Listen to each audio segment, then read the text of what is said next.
उत्तराखंड का घमासान अब थमने वाला है। चुनाव आयोग ने राज्य की सभी 70 सीटों पर एक ही दिन मतदान कराने का फैसला लिया है। ऐसे में 14 फरवरी को पहाड़ में वोट डाले जाएंगे। उत्तराखंड में फिलहाल पुष्कर सिंह धामी के नेतृत्व में बीजेपी की सरकार है। मुख्य विपक्षी दल के तौर पर कांग्रेस है, जो 2017 से पहले सत्ता में रह चुकी है।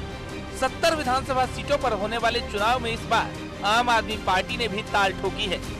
उत्तराखंड में 81.43 लाख वोटर्स हैं।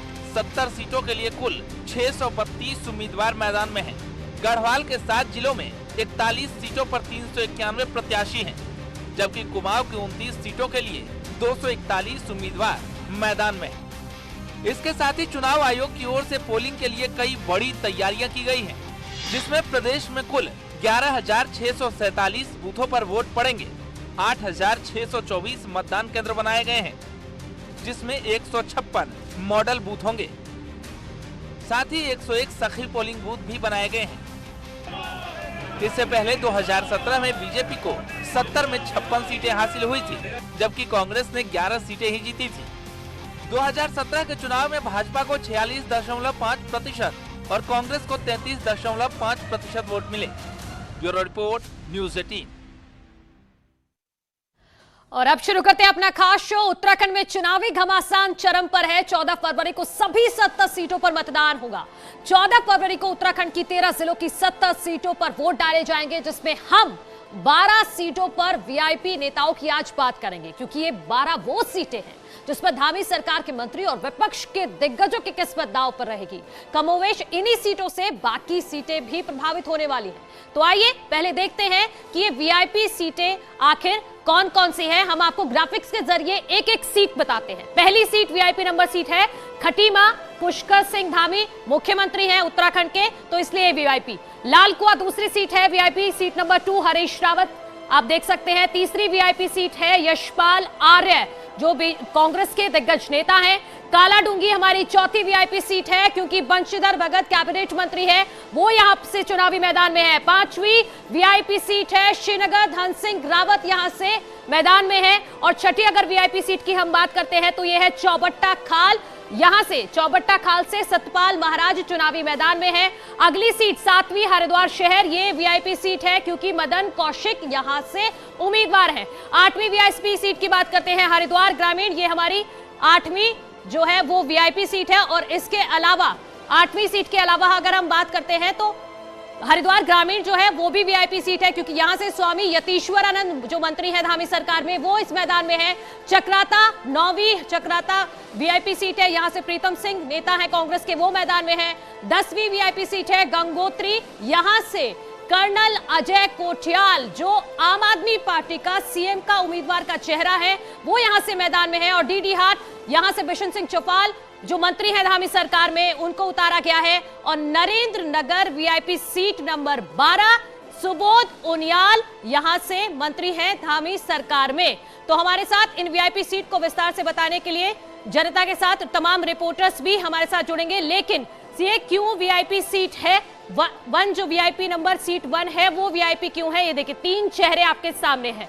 बीजेपी की तरफ से पुष्कर सिंह धामी मुख्यमंत्री हैं उत्तराखंड के, ये मैदान में है। तो कांग्रेस ने भुवन चंद्र कापड़ी पर दांव खेला है यहां पर। और इसके अलावा आम आदमी पार्टी से एसएस कलेर यहां पर मैदान में है। तो ये वीआईपी सीट क्यों है ये हम आपको बता रहे हैं। वीआईपी सीट नंबर 1 खटीमा इसलिए क्योंकि खुद मुख्यमंत्री उत्तराखंड के पुष्कर सिंह धामी यहां से मैदान में है। तो ये वीआईपी सीट नंबर 1 हमने खटीमा को रखा है क्योंकि ये मुख्यमंत्री की सीट है। पुष्कर सिंह धामी खटीमा से चुनावी मैदान में है। तो ये खटीमा सीट आती है उधम सिंह नगर जिले में। तो अब हम आपको बताते हैं उधम सिंह नगर जिले की पॉलिटिकल जियोग्राफी आखिर क्या कहती है। तो सबसे पहले हम जाएंगे उधम सिंह नगर, क्या हम 2017 का रिजल्ट आपको दिखा देते हैं। देखिए उधम सिंह नगर में 9 सीटें हैं। उधम सिंह नगर में 9 सीटें आती हैं, जिसमें से फिलहाल बीजेपी के पास हैं 8 सीटें, कांग्रेस के पास 1 सीट है। आम आदमी पार्टी खाता नहीं खोल पाई क्योंकि इस बार ही चुनाव लड़ रही है। अगर वोट शेयर की बात करते हैं तो बीजेपी के पास 48.76% वोट शेयर है, कांग्रेस के पास 35.87% वोट शेयर यहां पर है। 2017 के नतीजे आपके सामने हैं। इसी में मैं आपको एक बार 2012 का भी नतीजा जल्दी से दिखा देती हूं। 2012 के नतीजों के मुताबिक बीजेपी के पास यहां पर 7 सीटें हैं उधम सिंह नगर में, और कांग्रेस के पास 2 सीटें हैं। तो आप समझिए कि 2012 और 2017 की स्थितियां फिलहाल तो यहां पर अलग नजर आ रही है। एक बार कांग्रेस, एक बार बीजेपी। तो ये मैंने पॉलिटिकल ज्योग्राफी आपको बताई उधम सिंह नगर की, क्योंकि ये सीट है खटीमा। खटीमा जो है, इसे उधम सिंह नगर के जिले में ही खटीमा सीट आती है। और 9 सीटें हमने बताई, 9 में से 7 पर 2012 में बीजेपी का कब्जा था, और 2017 में बात करें तो बीजेपी के पास 8 सीटें यहां पर हैं। तो लगातार हम बता रहे हैं वीआईपी सीट की 1 की बात कर रहे हैं, क्योंकि वीआईपी सीट खटीमा से खुद मुख्यमंत्री पुष्कर सिंह धामी मैदान में है, और हमारे साथ हमारे तमाम सहयोगी जुड़े हुए हैं, उनके पास चलेंगे। तो हमारे साथ जुड़े हुए हैं हमारे तमाम सहयोगी खटीमा सीट के मुद्दे जानने के लिए। हम चलेंगे अपने सहयोगी के पास, शैलेंद्र के पास, लेकिन इसके अलावा भी जगह जगह से हमारे पास रिपोर्टर्स जुड़े हुए हैं। शैलेंद्र हमारे साथ जुड़े हुए हैं खटीमा से, बाजपुर कालाडूंगी से हमारे साथ दीपांकर भट्ट है, श्रीनगर गढ़वाल से हमारे साथ सुनील प्रभात है, इसके अलावा पुलकित शुक्ला हमारे साथ जुड़ गए हैं, हरिद्वार से चक्राता से हमारे साथ जुड़ी हुई है भारती सकलानी, और डीडी हाट से हमारे साथ जुड़े हुए हैं विजय वर्धन उप्रेती। तो खटीमा सीट की हम चर्चा कर रहे हैं, जो हमारी वीआईपी सीट नंबर 1 हमने जिसको रखा है। शैलेंद्र के पास सीधा चलेंगे। शैलेंद्र के पास चलेंगे, लेकिन उससे पहले अनुपम त्रिवेदी जी एडिटर है उत्तराखंड के, वो भी हमारे साथ जुड़े हुए हैं। अनुपम जी से मैं सीधा सवाल आपसे लेना चाहूंगी। अनुपम जी, आप कितना बड़ा मुकाबला इस बार देख रहे हैं, कितनी बड़ी चुनौती पुष्कर सिंह धामी के लिए? देखिए मनु, ये जो 2022 का चुनाव है, ये 2017 के विधानसभा चुनाव से अलग है। 2017 में तब यह कांग्रेस की सरकार थी, उसके खिलाफ माहौल था, बीजेपी की साफ साफ लहर थी, जिसमें सारी पार्टियां उड़ गई। कांग्रेस खुद 11 सीटों पर सिमट गई, 57 सीटें बीजेपी के हाथ लगी। उत्तराखंड में पिछले 5 साल से बीजेपी की सरकार है, और आप जानती हैं कि बीच में कुछ एंटी इनकम्बेंसी सा माहौल था, इसलिए बीजेपी को 2 मुख्यमंत्री अपने बदलने पड़े। पुष्कर सिंह धामी 6 महीने पहले आए हैं, और उनको टास्क दिया गया कि जहां जो गड़बड़ियां उसको आप ठीक करिए। और काफी हद तक जो पार्टी का एक माहौल था, उन्होंने उसको बनाने की कोशिश करी है, जो अपना घर है उसको समेटने की कोशिश करी है, जिसको कहते हैं कि अपना हाउस ऑर्डर में करने की कोशिश करी है। अब जो यहाँ चुनाव है इस बार, मुझे लगता है कि काफी क्लोज होगा इन दोनों पार्टियों के बीच। 2012 में भी ऐसी स्थिति थी जब 1 सीट से दोनों पार्टियां आगे पीछे थी। इस बार भी कोई हवा नहीं है किसी पार्टी की। तो अब आप ये समझिए कि अब पार्टियों को अपना नेटवर्क, उनका काम, उनका प्रोजेक्शन, ये सब काम आएगा। तो फाइट मुझे लगता है कई सीटों पे बहुत क्लोज होगी, और सीधे सीधे किसी को इस तरीके का बहुत एक लाभ नहीं मिल रहा है माहौल का। इसीलिए आज का दिन बड़ा क्रूशल था, जब स्टार कैंपेनर्स आए, प्रधानमंत्री नरेंद्र मोदी। अनुपम जी, हम लगातार इसी पर चर्चा कर रहे हैं, तो आप कह रहे हैं कि पुष्कर सिंह धामी के लिए राह फिलहाल आसान नहीं होगी। मेरे सहयोगी शैलेंद्र वहां से जुड़े हुए हैं। शैलेंद्र, आप बताइए कि खटीमा की जनता क्या सोच रही है, किस मुद्दे पर इस बार वोट डलने वाला है खटीमा में?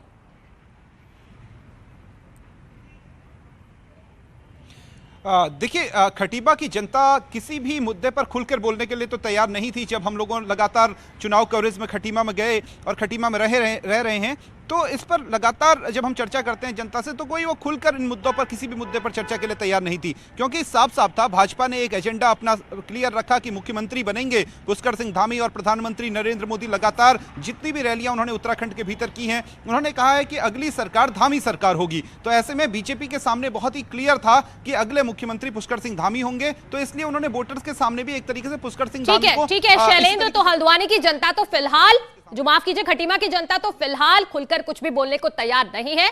10 मार्च को रिजल्ट सामने आएगा। वीआईपी नंबर सीट 2, ये है हमारी लाल कुआ, और यहां से लाल कुआ वीआईपी सीट क्यों है, यहां से कौन कौन से दिग्गज मैदान में है, ये देखिए आपके सामने हमने एलईडी पे तैयार किया है।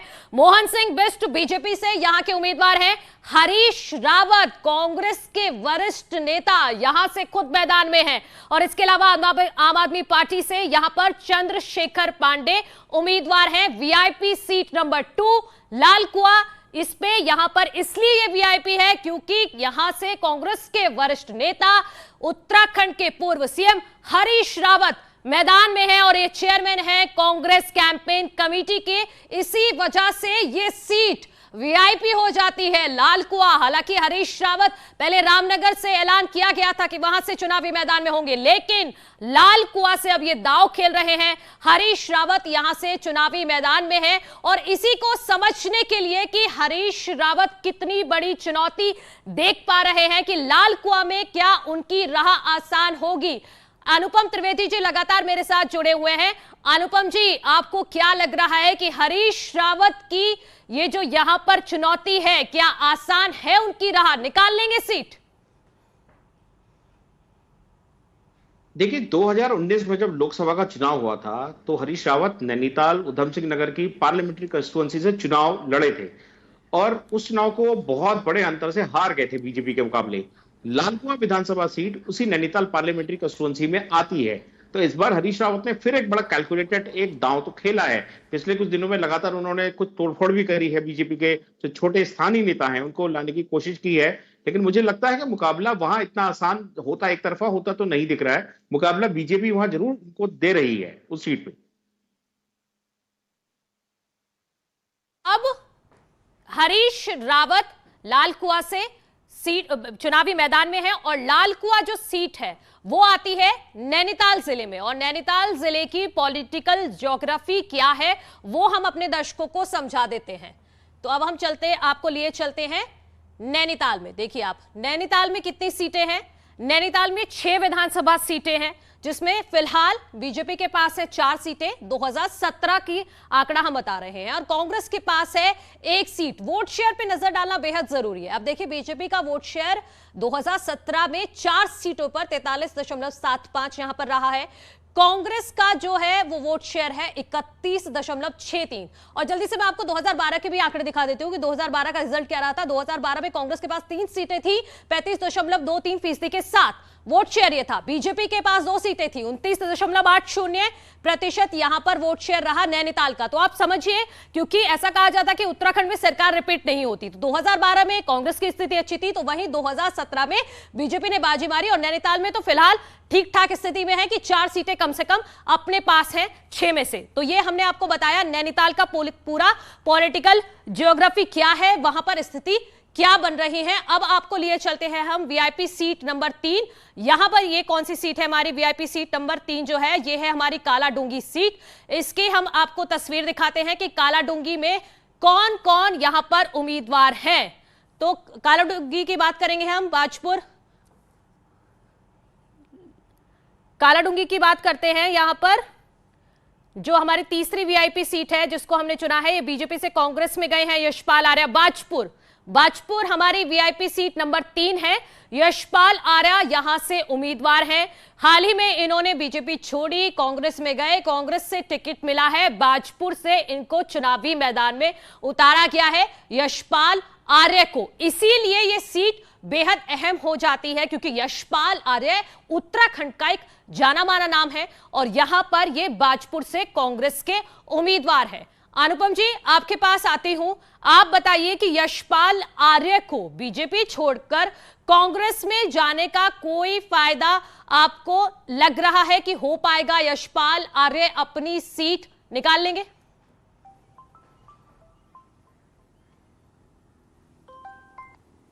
हेलो, दलित चेहरा है उत्तराखंड का, जी, और चूंकि वो उनका प्रोजेक्शन उसी तरीके से हुआ है, तो इसलिए उनको वो एक एडवांटेज मिलता है जो उन्होंने अपनी एक इमेज बनाई है, चाहे वो बीजेपी में रहे चाहे वो कांग्रेस में रहे। तो जो उनकी खोई हुई फसल है वो कहीं ना कहीं उनको डिविडेंड दे जाती है। तो मुझे लगता है कि वो कुछ कंफर्टेबल पोजीशन में उस सीट पे रहेंगे। तो आप कह रहे हैं कि वहां पर कंफर्टेबल सीट पे वो रहेंगे यशपाल आर्य, तो सीट निकाल लेंगे? हाँ मनु, ऐसा लगता है। देखिए, क्योंकि जो पिछले बार का चुनाव हुआ था वो बीजेपी में थे और वहां से जो कांग्रेस की प्रत्याशी थी वो इस उम्मीद में थी कि शायद इस बार उनको टिकट मिलेगा, लेकिन चुनाव से पहले जब ये आए और कांग्रेस ने इनको टिकट दे दिया तो वो नाराज हो गई, वो छोड़ के आम आदमी पार्टी में चले गई। और बीजेपी के पास वहां कोई बहुत बड़ा नाम नहीं है, बहुत कोई चॉइस नहीं है, तो इसलिए वहां पर जो कंफर्टेबल रहा। इसलिए यशपाल आर्या की एक वजह यह भी है कि वह हो पा रही है कि वह बड़े कैंडिडेट उनके मुकाबले बड़े चेहरे हैं नहीं उस सीट पे। ठीक है। और मेरे सहयोगी दीपांकर जुड़े हुए हैं। दीपांकर, आप क्या मुद्दे देख रहे हैं? क्या मुद्दे वहां के हैं? बाजपुर के क्या मुद्दे हैं? किन मुद्दों पर वोट पड़ने वाला है? मनु, मैं माफ कीजिएगा, इस वक्त श्रीनगर में हूं, जो श्रीनगर कांग्रेस के प्रदेश अध्यक्ष गणेश गोदियाल की सीट है। और आज जो आखिरी रैली प्रियंका गांधी की यहां पर हुई, तीसरी रैली, पहले खटीमा, फिर हल्द्वानी, अब श्रीनगर, और श्रीनगर से प्रियंका गांधी अब से कुछ देर पहले रवाना हुई है। प्रियंका गांधी ने यहां पर रोजगार का मुद्दा उठाया, क्योंकि स्वास्थ्य मंत्री यहां पर धन सिंह रावत है, जो बीजेपी सरकार में स्वास्थ्य मंत्री, तो उन्होंने यहां पर कोविड का मुद्दा भी उठाया कि लोगों को किस तरह परेशानियां झेलनी पड़ी। सबसे पुराना जो एक मेडिकल कॉलेज गढ़वाल का अगर कहें तो श्रीनगर में है, उसकी जो खस्ता हालत है, उस बात को प्रियंका गांधी ने यहां पर रखा। और सबसे खास बात यह कि हरक सिंह रावत जो ऐसे नेता माने जाते हैं। ठीक है, दीपांकर आपके पास आएंगे, क्योंकि हम लगातार एक एक वीआईपी सीट की चर्चा कर रहे हैं। अगली जो वीआईपी सीट है, वीआईपी सीट नंबर 4 है नैनीताल जिले की कालाडूंगी विधानसभा। और इस सीट पर धामी सरकार में मंत्री बंशीधर भगत बीजेपी की ओर से ताल ठोक रहे हैं। तीनों प्रत्याशी आपके सामने कालाडूंगी के। बंशीधर भगत बीजेपी से यहां पे उम्मीदवार है, महेश शर्मा कांग्रेस से, तो इसके साथ ही साथ आम आदमी पार्टी से मंजू तिवारी यहां पर मैदान में है। तो 3 तस्वीरें आपके सामने। वीआईपी सीट नंबर 4 कालाडूंगी की स्थिति हम आपको बता रहे हैं। क्यों ये वीआईपी सीट है ये भी समझ लीजिए, क्योंकि विधानसभा सीट इसलिए वीआईपी है, कैबिनेट मंत्री बंशीधर भगत यहां से खुद चुनावी मैदान में है। तो वीआईपी सीट कालाडूंगी, कैबिनेट मंत्री धामी सरकार में बंशीधर भगत यहां से चुनावी मैदान में है, इसीलिए है ये सीट यहां पर वीआईपी हो जाती है। और मेरे सहयोगी लगातार दीपांकर भट्ट जुड़े हुए हैं। दीपांकर, हम बात कर रहे हैं कालाडूंगी सीट की, जहां से बंशीधर भगत चुनावी मैदान में हैं। क्या लग रहा है आपको, किस मुद्दे पर कालाडूंगी में इस बार वोट पड़ने वाला है और बंशीधर भगत अपनी सीट बचा पाएंगे? बिल्कुल खास बात यह है यहाँ पर मनु, क्योंकि जो यहाँ पर कांग्रेस के कैंडिडेट हैं महेश शर्मा, उनको सेकंड टर्म में यहाँ पर टिकट मिला, क्योंकि कांग्रेस की जो पहली लिस्ट आई थी 11 लोगों की, उसमें उनका नाम नहीं था। बाद में जब टिकट चेंज किए गए तो महेश शर्मा को यहाँ पर उम्मीदवार बनाया गया। कांग्रेस को बाद में यह लगा कि महेश शर्मा यहाँ पर एक कद्दावर उम्मीदवार हो सकते हैं। और दूसरी बड़ी बात यह कि बंशीधर भगत जो लगातार यहाँ पर बीजेपी के विधायक रहे हैं और अभी 2017 की सरकार में यहाँ पर मंत्री भी रहे, शहरी विकास विभाग उनके पास रहा, संसदीय कार्य मंत्री यहाँ पर रहे। लेकिन पिछले दिनों में उनका एक कथित ऑडियो वायरल हुआ है, न्यूज़ 18 ने जिसकी पुष्टि नहीं की, लेकिन कांग्रेस ने उसे मुद्दा बनाया है। तो कहीं ना कहीं डर इस बात का है कि यह चुनाव में एक मुद्दा, अगर ऑडियो का मुद्दा अंदर खाने बनता है तो बंशीधर भगत के लिए वहां पर बड़ी मुश्किलें खड़ी हो सकती हैं। और कालाडूंगी में क्योंकि महेश शर्मा को कांग्रेस ने बाद में एक पहला टिकट काट के बाद में उन्हें वहां पर उम्मीदवार बनाया, तो कांग्रेस को कहीं ना कहीं लगता है कि महेश शर्मा वहां पर उनके मजबूत उम्मीदवार हो सकते हैं, इसलिए एक कड़ी फाइट यहां पर देखने को मिल सकती है। लेकिन अगर कथित ऑडियो का जो प्रकरण है वो अगर कड़ी फाइट देखने को मिल सकती है, तो कालाडूंगी के बारे में हमने अपने दर्शकों को बता दिया। अब वीआईपी सीट नंबर 5 की बात करते हैं, जो है श्रीनगर। यहां से कैबिनेट मंत्री धन सिंह रावत बीजेपी की ओर से एक मैदान में है, कांग्रेस के दिग्गज नेता गणेश गोदियाल यहां से चुनावी मैदान में है, और इसके अलावा आम आदमी पार्टी से गजेंद्र चौहान यहां से मैदान में है। वीआईपी सीट श्रीनगर क्यों है? वो इसलिए वीआईपी है क्योंकि यहां से धामी सरकार में मंत्री धन सिंह रावत खुद चुनावी मैदान में हैं। तो वीआईपी सीट श्रीनगर इसलिए हमने इसको रखा है क्योंकि धन सिंह रावत चुनावी मैदान में है और बीजेपी की तरफ से इनको उतारा गया है। ये कैबिनेट मंत्री है, और इसकी क्योंकि पौड़ी श्रीनगर जो आती है वो पौड़ी गढ़वाल में आती है। पौड़ी गढ़वाल में पॉलिटिकल जियोग्राफी का क्या मामला है ये हम आपको दिखाते हैं कि पौड़ी गढ़वाल में इससे पहले 2017 में यहां पर क्या रिजल्ट रहा, और इसके अलावा 2012 में क्या समीकरण यहां पे रहे हैं। पौड़ी गढ़वाल में हम आपको दिखाते हैं, ये पौड़ी गढ़वाल का मैं आपको बताती हूं कि पौड़ी गढ़वाल में यहां पर 6 सीटें हैं। पौड़ी गढ़वाल में 6 सीटें हैं, जिन पर फिलहाल तो बीजेपी ने 6 सीटों पर कब्जा जमाया हुआ है। तो आप समझिए कि पौड़ी गढ़वाल में तो पूरी तरह से बीजेपी का ही कब्जा रहा है। 51.91% के साथ यहां पर बीजेपी ने कब्जा जमाया हुआ है। 2017 के रिजल्ट कहते हैं और 2012 के रिजल्ट यहां पर क्या कहते हैं कि बंटवारा हो गया। 6 सीटें 3 बीजेपी के खाते में तो 3 कांग्रेस के खाते में यहां पर नजर आ रही है 2012 में।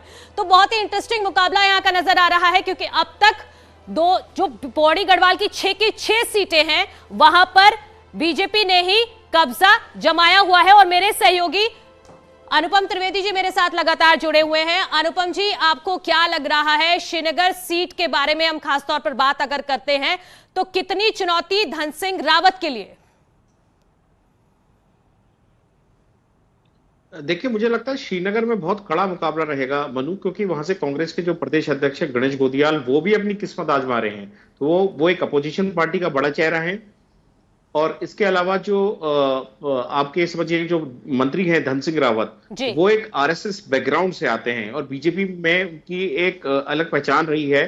संघ का पूरा नेटवर्क उनके साथ लगा है, तो वो भी वहां कड़ा मुकाबला दे रहे हैं। मुझे लगता है वो सीट काफी क्लोज फाइट में तब्दील होगी और हमारे जो सहयोगी है दीपांकर, वो उस पर ज्यादा तफसील से जानकारी दे सकते हैं, क्योंकि वो वहीं पे हैं अभी इस समय।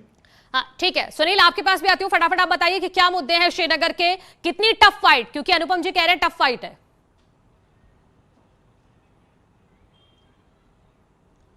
देखिए, श्रीनगर में करीब 1 लाख के आसपास वहाँ पर वोटर्स हैं, मतदाता हैं, और श्रीनगर में एक तरह से हम कह सकते हैं कि कांग्रेस और बीजेपी दोनों के लिए प्रतिष्ठा का सवाल बनी हुई है, क्योंकि इस सीट पर जो कांग्रेस के प्रदेश अध्यक्ष हैं गणेश गोदियाल, वो कांग्रेस के कैंडिडेट हैं, तो बीजेपी की ओर से कैबिनेट मंत्री धन सिंह रावत मैदान में हैं, उनका दूसरा टर्म ये होगा।